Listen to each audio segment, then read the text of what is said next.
You are listening to Infinity, only on 91.2 FM, Radio Mindtree, गुनगुनाते रहो। Dear listeners, you're tuned into Teenfinity, for teens by a teen, only on Radio Mindtree 91.2 FM, गुनगुनाते रहो, where we discuss real talks, real issues and real solutions. For today's Teen Talk, we are having a lovely conversation with Dr. Pramod Sharma, the Program Director of Nipun Haryana Mission. He's guided us on a lot of things in the previous episode.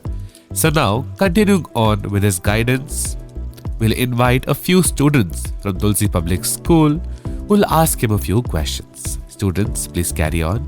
Namaskar sir, I am Payal. I study in class 12th non-medical. Sir my question is कि अगर किसी student के mind में starting से ही clarity है कि उसने future में क्या करना है, लेकिन फिर भी उसे क्लास 10 तक सभी सब्जेक्ट्स क्यों पढ़ने पड़ते हैं? वंडरफुल क्वेश्चन पायल। देखिए, जो इंडियन एजुकेशन सिस्टम जो अभी चल रहा है, ये बना है 1986-1992 की नेशनल एजुकेशन पॉलिसी के बाद, और इसके बेस पे बना नेशनल करिकुलम फ्रेमवर्क। 2020 की जो नेशनल एजुकेशन पॉलिसी आई है, उस पे जो national curriculum framework school education बना है, अगर आप उसको देखोगे तो उसमें बहुत सारे बदलाव किए गए हैं। अब मैं आता हूँ तुम्हारे प्रश्न के ऊपर कि सभी सब्जेक्ट क्यों पढ़ते हैं। 10वीं तक की जो शिक्षा है, वो शिक्षा सिर्फ इसलिए डिजाइन की गई है कि हम लोग अपने बच्चों को जब उनकी उम्र 16 वर्ष हो जाए, उनको क्या क्या जानकारी दें। मतलब वो एक अच्छा नागरिक बने, वो कानून का पालन करे, उसके अंदर संवेदनशीलता हो, वो एक अच्छा भाषा का ज्ञाता हो, उसे गणित भी आए, उसका साइंटिफिक टेम्परामेंट हो, उसको इतिहास की, सिविक्स की, भूगोल की, ये सारी जानकारी हो। क्योंकि 10वीं तक की जो शिक्षा है, वो विशेषज्ञता की शिक्षा नहीं है। आपको स्ट्रीम तो 11वीं में चुनना है ना।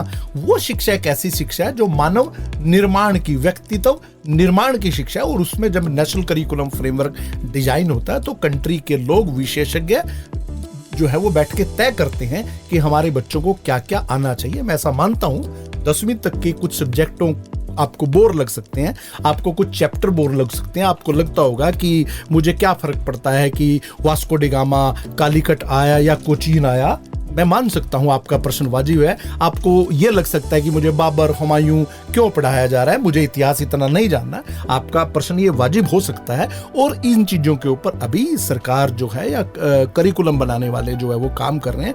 वो जो इंफॉर्मेशन बेस्ड चीजें थी, उन चीजों को हटा रहे हैं। और आप जैसे बच्चों ने जो आवाजें उठाई हैं, उसके बेस पे हालांकि करिकुलम नए आ रहे हैं, बट हाँ, फिर भी आपको 7 सब्जेक्ट, मैं तो बल्कि मानता हूँ 8 सब्जेक्ट आपको पढ़ने पड़ेंगे, क्योंकि 10वीं तक व्यक्तित्व निर्माण की जो है वो शिक्षा दी जा रही है। हाँ, आपको जब अगर कम सब्जेक्ट पढ़ने हैं तो आप +1 +2 में चुन सकते हैं, और 10वीं तक तो आप बड़े छोटे हैं अभी, तो आप इतनी विशेषज्ञता में न पढ़े, ज्यादा से ज्यादा इंफॉर्मेशन लें, ज्यादा से ज्यादा चीजें सीखें। एक नई बात आपको मैं बताता हूँ, 9वीं और 10वीं में पहले आपको 2 भाषा पढ़नी होती थी, अब आपको 3 भाषा पढ़नी होगी। अब आपको हिंदी, अंग्रेजी और उसके साथ संस्कृत, उर्दू, पंजाबी में से एक भाषा लेनी पड़ेगी। तो ज्यादा से ज्यादा भाषाएं, गणित का ज्ञान, वैज्ञानिक दृष्टिकोण बनाना, ये सब चीजों की वजह से जो है ये किया गया। Thank you so much sir. नमस्कार sir, I am Anshika and I am a student of grade 8th। Sir, I want to know that कि अगर किसी बच्चे की स्किल और पैशन में डिफरेंस हो, तो उसे क्या सोचकर अपना करियर चूज करना चाहिए?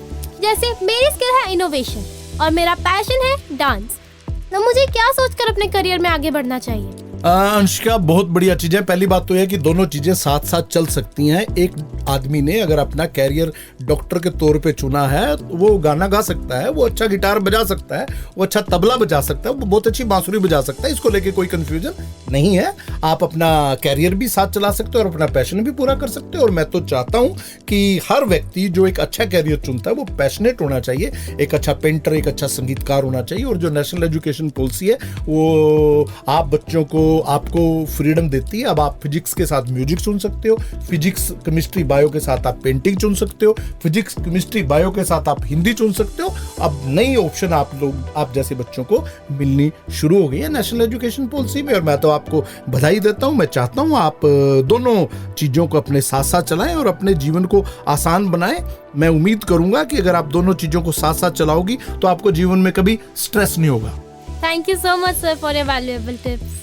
Sir, I am Simran. I study in class 12th commerce. Sir, I would like to question that कि अगर NEP के अकॉर्डिंग NEP 2020 के अकॉर्डिंग हमें क्लास 12th एंड 11th के अंदर सब्जेक्ट चूज करने की फ्लेक्सिबिलिटी मिलती है, तो क्या वो हमें फैसिलिटी कॉलेज टाइम पर भी मिलेगी? यह सिमरन बहुत अच्छी बात है। अब की बार नेशनल करिकुलम फ्रेमवर्क जो आ गया है, आप लोगों ने देख लिया होगा, एनईपी के अलाइंड जो बना उसमें +1 और +2 में सब्जेक्ट के कॉम्बिनेशन बहुत ज़्यादा बदल गए। अब आप फिजिक्स के साथ म्यूजिक ले सकते हो, फिजिक्स के साथ पेंटिंग ले सकते हो, आप कॉमर्स के साथ आप लैंग्वेज ले सकते हो, कॉमर्स के साथ आप एग्रीकल्चर ले सकते हो। ये बहुत शानदार अपॉर्चुनिटी बच्चों को मिली है और मुझे बताते हुए खुशी हो रही है कि हायर एजुकेशन काउंसिल और हायर एजुकेशन डिपार्टमेंट भी इसके ऊपर बड़ी सीरियसनेस के साथ काम कर रहा है। जो आप सब्जेक्ट ऑप्शंस +1 +2 में पूरे करके जाओगे, आपको ग्रेजुएशन लेवल पे, यूनिवर्सिटी लेवल पे वो सारी ऑप्शन मिलेंगी।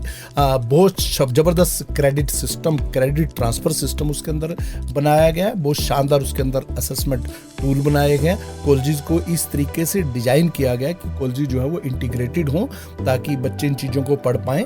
इंटीग्रेटेड को मैं दोबारा एलोबरेट कर देता हूँ। पहले इंजीनियरिंग जो होती थी वो एक्सक्लूसिव इंजीनियरिंग कॉलेजेस में ही होती थी, लेकिन अब इंजीनियरिंग का कोई बच्चा अगर म्यूजिक लेना चाहे तो अब इन कॉलेजेस को भी इंटीग्रेटेड बनाया जा रहा है। ऐसे कॉलेजेस में शिफ्ट किया जाएगा इनको कि जहाँ पर बच्चे के पास म्यूजिक की, डांस की, हिंदी की, लैंग्वेज की, हिस्ट्री की, कॉमर्स की, एग्रीकल्चर की, फ्लोरिकल्चर की पढ़ाई करने की भी सुविधा हो। यस, डोंट वरी, ये आप लोगों को मिलने जा रहा है। Okay sir, thank you. Hello sir, I am Sarbani. I study in 11th Humanities. Sir, you possess a wealth of experience. So in your view, what can be the mantra of success in today's world? Sarbani, success का कोई मंत्रा नहीं है, success का कोई shortcut नहीं है। Success की 3 चीजें हैं। नंबर 1 हार्डवर्क, हार्डवर्क और हार्डवर्क। मैं ऐसा चाहता हूँ, मैं ऐसा बिलीव करता हूँ। ये हैरी पॉटर की फिल्म नहीं है जिसमें एक झाड़ू होगा और उसके ऊपर बैठ के आप जो है कहीं भी पहुंच जाओगे।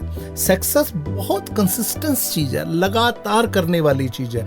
हर रोज करने वाली चीजों से, बार बार करने वाले प्रयासों से ही सफलता मिलती है। सफलता कोई छोटी चीज नहीं है कि जो शब्दों में बयान की जा सके। इसके अंदर आपको मानसिक समर्पण, आपका शारीरिक समर्पण, आपका फोकस, आपको हर चीज के ऊपर, अनुशासन के ऊपर ध्यान देना पड़ता है। तो इसलिए इसका कोई ऐसा मंत्रा नहीं है, बस इसका मंत्रा यही है कि hard work, hard work and hard work. Thank you so much sir for your guidance. I hope this helps me in future. Thank you for the questions, students. Those were truly amazing. Before we move on with our conversation, let's take a short break. Stay tuned to Radio Mindtree 91.2 FM. गुनगुनाते रहो. Keep listening to Infinity. Only on 91.2 FM, Radio Mindtree, गुनगुनाते रहो. You are listening to Infinity. Only on 91.2 FM, Radio Mindtree, गुनगुनाते रहो. Welcome back, dear listeners. You're tuned into Teenfinity, for teens by a teen, where we discuss real talks, real issues, and real solutions. Right now, we're discussing the nooks and crannies of the topic What After High School. Sir, अभी जैसे आपने बताया कि जो psychometric test हैं वो एक teenager के लिए बहुत हेल्पफुल हो सकते हैं in many number of ways. तो उसके लिए जो NEP है या जो are there any government initiatives जो स्टूडेंट्स को साइकोमेट्रिक टेस्ट में या करियर गाइडेंस में हेल्प कर सकें? देखिए, राष्ट्रीय शिक्षा नीति मनन बात करती है कि बच्चों को मैक्सिमम कैरियर ऑप्शन मिलनी चाहिए। जब हम मैक्सिमम कैरियर ऑप्शन की बात करते हैं तो उसको हम सब्जेक्ट और स्ट्रीम ऑप्शन की भी बात करते हैं, और जिसको लेके NEP और national curriculum framework school education और जो हायर एजुकेशन जो स्ट्रीम सब्जेक्ट की जो डिस्ट्रीब्यूशन कर रहा है, एलोकेशन कर रहा है, वो बहुत ज़्यादा फ्रीडम दे रहे हैं। उसके ऊपर बहुत सारा काम हो रहा है। 1-2 साल के अंदर अंदर वो सारी चीज़ें स्ट्रीमलाइन हो जाएंगी। अगर आप पूछो कि इसके अंदर जो एजेंसीज हैं वो क्या मदद करती हैं, भारत सरकार के बहुत सारे पोर्टल ऐसे हैं जिनकी मदद से कोई भी बच्चा इस प्रकार के टेस्ट को या इस प्रकार के सर्टिफिकेट को इसको जो है वो जनरेट कर सकता है। वहाँ जाके सिंपल क्वेश्चन है उनके जो आंसर दे सकता है। बट अगेन मैं वहीं आऊँगा कि वो जो शीट जनरेट होती है उसको एक अच्छे कैरियर काउंसलर की कंसल्टेंसी रिक्वायर होती है। तो कैरियर काउंसलर की कंसल्टेंसी के को लेके भी बहुत सारी चीज़ें आगे आई हैं, बहुत सारी फाउंडेशंस हैं जो इसके ऊपर काम करती है। स्वम एक पोर्टल है, भारत सरकार का एक पोर्टल है, स्वम पोर्टल है। स्वम पोर्टल के ऊपर इसको लेके बहुत सारा मटेरियल उपलब्ध है।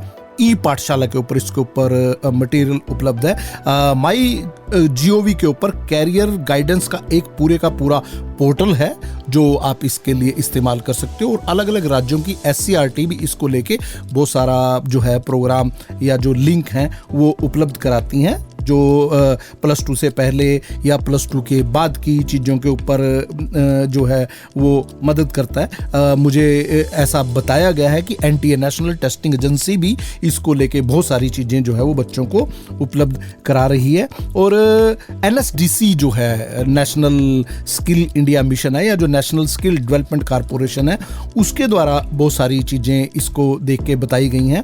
दीक्षा प्लेटफार्म पे बहुत सारा जो digital infrastructure for knowledge and sharing, Diksha platform के ऊपर बहुत सारा सामान है। और नेशनल कैरियर सर्विस NCS जो पोर्टल है, जो मिनिस्ट्री ऑफ लेबर जो रन करती है, उसके ऊपर इसको लेके बहुत सारी आपको सामग्री मिल सकती है। तो ये सारी चीज़ें जो है वो अल्टीमेटली जो है बच्चे के अंडर ग्रेजुएट कोर्सेज की बिगिनिंग में हेल्प करने के लिए, उसको एक अच्छी डेस्टिनेशन देने के लिए, उसकी क्यूरियोसिटी को, उसके एफर्ट्स को, उसके राइट सपोर्ट और चेंजिंग डायरेक्शन के लिए जो है ये चीज़ें मददगार हैं। तो ऐसे सरकार के बहुत सारे ओपन लिंक, बहुत सारे ओपन पोर्टल हैं जो इसमें मदद करते हैं। और आजकल तो बहुत सारी NGO और फाउंडेशन भी इस क्षेत्र में आई हैं जो करती हैं। अगर मैं हरियाणा की बात करूँ तो हरियाणा में लास्ट ईयर हमने 2 जिलों के साथ इसका पायलट किया था। कैरियर काउंसलिंग को लेके हरियाणा सरकार बहुत सीरियस है और इस सारे प्रोविजन जो है वो दे रही है। मतलब हम ये नहीं कह सकते कि बच्चों के पास अब इस प्रकार की ऑप्शन नहीं है। जो बच्चे विलिंग हैं, जो बच्चे इन चीज़ों में जाना चाहते हैं, उनके लिए बहुत सारी सुविधाएं उपलब्ध हैं, लिंक उपलब्ध हैं, वीडियो बहुत उपलब्ध हैं, इन्फॉर्मेशन है। तो बच्चे बस वही है ना कि स्कूल, सोसाइटी, कम्युनिटी, इन सब चीज़ों का इस्तेमाल करें। That reply really made government initiatives outshine, because generally in schools also we are taught how to, but we are not given any good amount of material, or we are not guided properly in several schools across the country. लेकिन ये initiatives I think हर एक बच्चे के लिए बहुत valuable होंगे. It will help them and eventually get them to a good career position a few years later. To listen more of this enticing conversation, we'll have to take a short break. See you soon. Stay tuned to Radio Mindtree 91.2 FM. गुनगुनाते रहो. Keep listening to Infinity. Only on 91.2 FM, Radio Mindtree. गुनगुनाते रहो. You are listening to Infinity. Only on 91.2 FM, Radio Mindtree. गुनगुनाते रहो.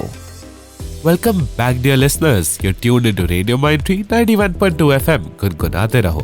Where you're listening to the brand new teen terrific talk show, Teenfinity, for teens by a teen.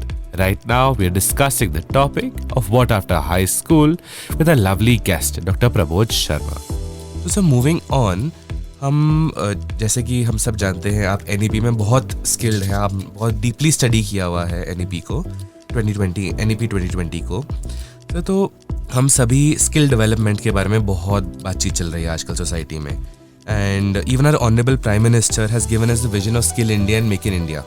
तो जो NEP है, how does it incorporate skill education into its agenda? देखिए, skill को लेके 2-3 चीजें बताऊंगा। वर्ल्ड इकोनॉमिक फोरम ने 2025 में एक रिपोर्ट जारी की है। उस रिपोर्ट में उसने बड़े अच्छे से बताया कि आने वाले 5-6 साल में एम्प्लॉयमेंट को लेके क्या स्थिति होगी।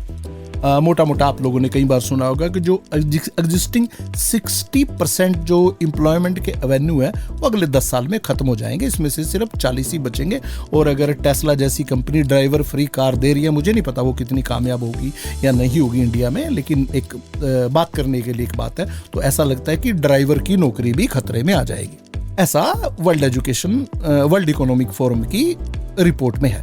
तो सिस्टम मतलब पॉलिसी मेकर को, नीति आयोग को, एजुकेशन प्लानर को, हायर एजुकेशन को, स्कूल एजुकेशन को इस तरीके से अलाइन होना होगा। अगर मैं हरियाणा सरकार की बात करूं तो हरियाणा सरकार ने इसी चीज को देखते हुए एक नया डिपार्टमेंट बनाया। उस डिपार्टमेंट का नाम ही फ्यूचर डिपार्टमेंट है। तो बहुत फ्यूचरिस्टिक अप्रोच है। सरकारें इसको लेके बहुत जागरूक हैं, बहुत अवेयर हैं कि अगले 10 साल में क्या होगा। सस्टेनेबल डेवलपमेंट गोल की अगर हम बात करें, जिसको 2030 में अटेन करना है, जिसकी अटेननेस के लिए नेशनल एजुकेशन पॉलिसी बनी है, अगर उसको देखें तो उसको लेके भी बहुत ज्यादा सीरियसनेस है। इसके बाद प्रधानमंत्री जी का एक और विजन है और प्रधानमंत्री जी का एक और आह्वान है कि जब हम अपनी स्वतंत्रता के 100 साल पूरे करें, यानी कि 2047 में, उससे पूर्व भारत एक विकसित राष्ट्र बन जाए। तो इन सारी चीजों को, एनईपी को लेके, एसडीजी को लेके और विकसित भारत के सपने को लेके जो कार्य हो रहा है, उसमें इसके ऊपर बहुत ज्यादा ध्यान दिया गया है। किसके ऊपर? कि पूरी दुनिया में स्किल्ड लेबर का जो भारत का जो शेयर है वो पॉपुलेशन के हिसाब से 10% होना चाहिए। हम लोग पूरी संसार की पॉपुलेशन का 5वां हिस्सा हैं। तो पूरी दुनिया में जितने ग्लोबल रोजगार के अवसर हैं, उसमें भी हमारी 5वीं हिस्सेदारी होनी चाहिए। तो आज हम जैसे आईटी में अपनी हिस्सेदारी को प्राप्त कर पा रहे हैं, या जो छोटी लेबर है जो गल्फ में लेबर जाती है, उसमें अपनी हिस्सेदारी को प्राप्त कर पा रहे हैं, तो हमें बाकी क्षेत्रों में भी उस हिस्सेदारी को पाना है। उसके लिए क्या जरूरी है? उसके लिए जो जरूरी है कि हमारे पास स्किल्ड वर्कफोर्स होनी चाहिए जो ग्लोबल पैरामीटर के ऊपर खरी उतरे। एक छोटा सा एग्जांपल देता हूं। हिंदुस्तान में हजारों कॉलेज हैं जो बीएड करवाते हैं। हर साल सीटेट, एचटेट होता है जिसकी बच्चे परीक्षा देते हैं। और इस समय हिंदुस्तान के 1.5 लाख से ज्यादा जो स्कूल हैं, जिनके अंदर अगर मैं बात करूं तो 1 करोड़ के आसपास हिंदुस्तान में अध्यापक हैं। तो इंडिया के बीएड कॉलेज अध्यापकों की कमी को पूरा कर रहे हैं। लेकिन कितना खूबसूरत हो कि पूरी दुनिया के अध्यापकों की कमी को, जो कि है सचमुच है, अमेरिका, कनाडा, ऑस्ट्रेलिया, गल्फ और रशिया से अलग हुए सेंट्रल एशिया के किर्गिस्तान, कजाकिस्तान, उज्बेकिस्तान जैसे कंट्री हैं, वो अध्यापकों की कमी से जूझ रहे हैं।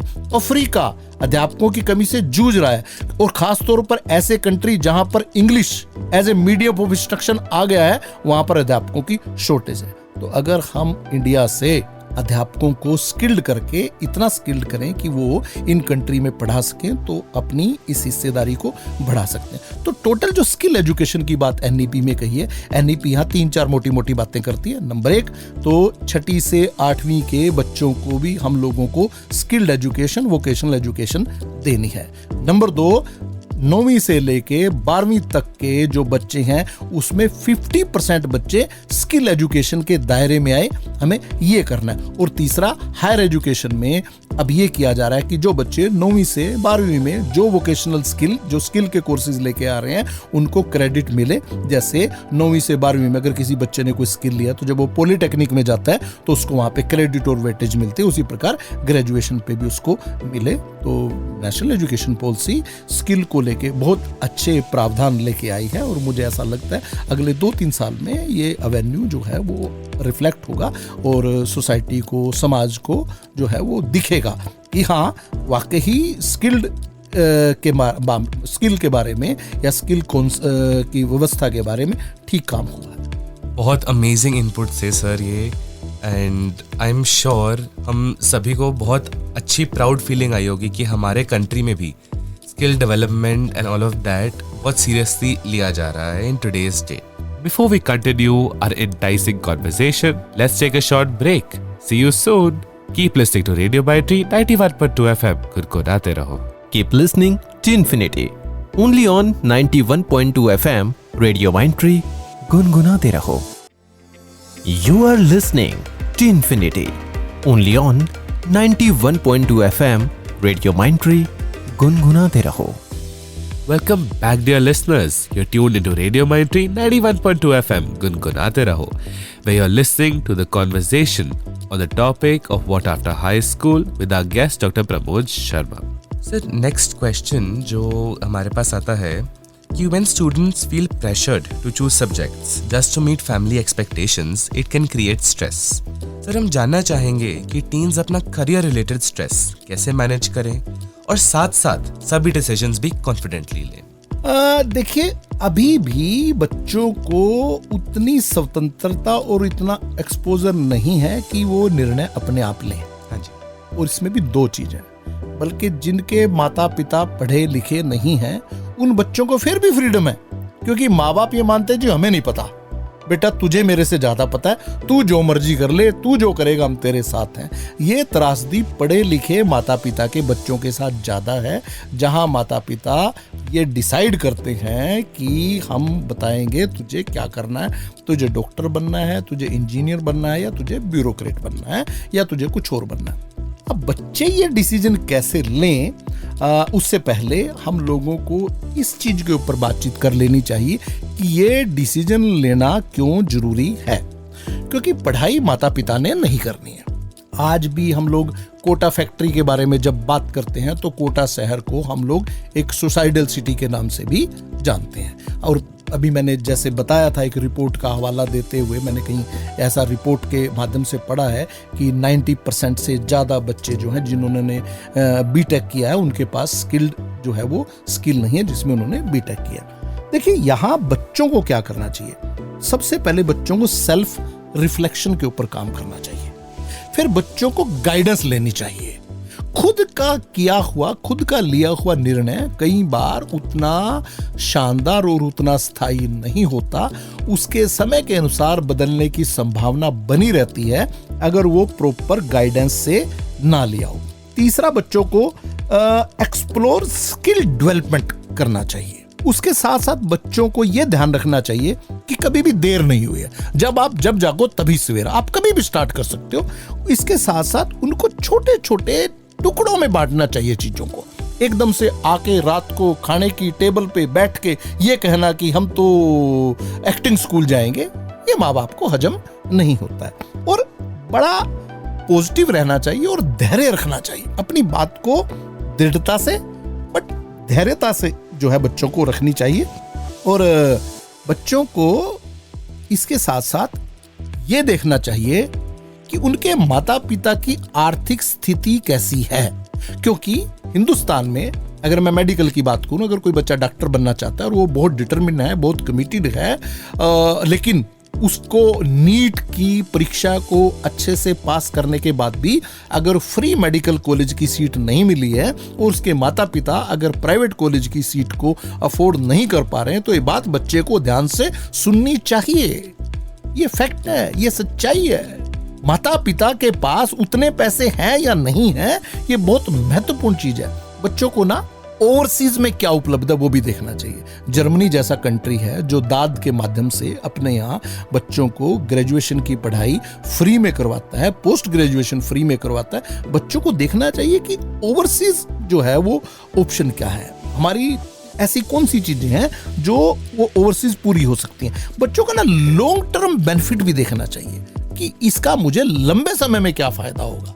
इसके साथ साथ बच्चों को फैमिली में प्रॉपरली बात करनी चाहिए, अपना निर्णय थोपने की बजाय या माँ बाप का थोपा हुआ निर्णय स्वीकार करने के बजाय एक डिस्कशन होना चाहिए, एक पूरी चर्चा होनी चाहिए, एक पेपर के ऊपर एक प्लान होना चाहिए कि देखिए इसका ये मुझे फायदा लगता है, ये मुझे इसका नुकसान लगता है। और उसके बाद जो है प्रोफेशनल गाइडेंस।